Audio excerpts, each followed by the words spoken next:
जय शनिदेव, जय शनिदेव।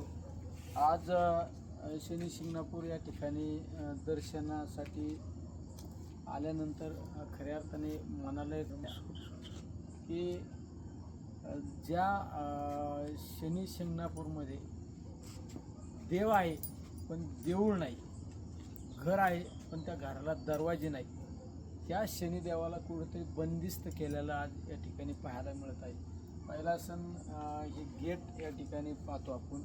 हे गेटला nut bolt लावून गेट फिट केलेलं आहे। ठीक आहे, तुम्ही मंदिराच्या दर्शनाचा काही टाईम टेबल ठेवू शकता, पण शनिदेवाचं मंदिराचा परिसर असा कुठंतरी गेट बंद करणं, त्या गेटला नट बोल्टने पॅक करणं हे योग्य नाही।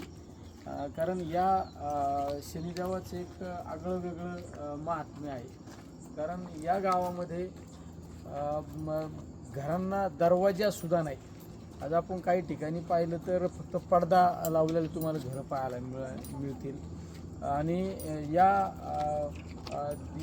देवाच्या जी शिळा आहे त्या शिळेवर कुठलं छत नाही, कुठलंही त्यावर छत टाकलेलं नाही। ऊन वारा असो पाऊस असो कुठला पण ऋतूमध्ये तो शनिदेव आपल्या भाविकांसाठी एक उभा आहे।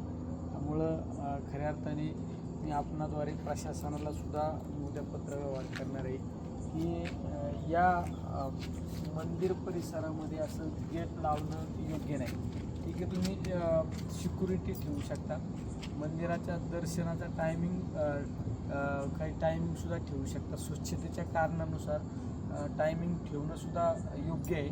पण असं गेट आणि त्या गेटला कुलूप लावणं हे योग्य नाही। त्यामुळं खऱ्या अर्थाने मी या ठिकाणचे ट्रस्टी असो किंवा आज अधिकाऱ्यांकडं आयुक्ताकडे या मंदिराचा कारभार आहे, त्या आयुक्तांनासुद्धा मी प्रार्थना करतो की यावर लवकरात लवकर निर्णय घेऊन माझ्या या शनिदेवाला कुठल्या प्रकारचा बंदिस्त करू नये ही त्या ठिकाणी प्रार्थना करतो। जय शनिदेव।